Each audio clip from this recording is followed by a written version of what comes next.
গ্রাম থেকে শহরে বাবা মারা ছেলে মেয়েদের পাঠায় পড়াশোনা করার জন্য। আর এখানে ঢাকা শহর, চট্টগ্রাম শহর পোলাপান আইসা সিগারেট, গাঞ্জা এগুলোতে আসক্ত। আর সাথে তো মেয়ে প্রেম। এই তো ভার্সিটিতে আসলাম, আসার পর দেখতেছি যে আনাচে কানাচে এখানে সেখানে প্রত্যেকটা কাপড় বসে আছে। মানে ওদেরকে এখানে প্রেম করতে পাঠানো হয়েছে, পড়াশোনার জন্য না। তাদেরকে এখানে সিগারেট, গাঞ্জা এগুলো খাওয়ার জন্য পাঠানো হয়েছে, পড়াশোনার জন্য না। ওরা মানে কি বলবো, বসে আছে। যে সামনে যদি আমি একটা দেখাই,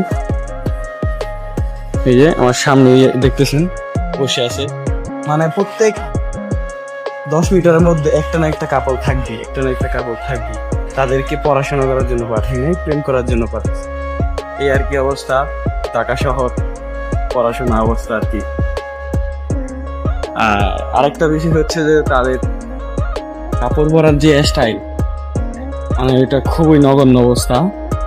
তাদের কাপড় পরার স্টাইল খুবই নগণ্য অবস্থা। যে আহ, এমন কাপড় পরে ওরা যে আপনার কি বলবো, দৃষ্টি আকর্ষণ খুবই খারাপ দিকে চলে যায়।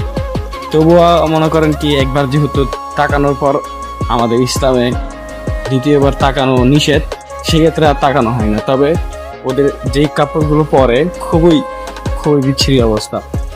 তো মা বাবারা পাঠায় পড়াশোনা করার জন্য। তো সবাই না, আবার সবাই না, কিছু কিছু আর কি। তো এই আর কি অবস্থা।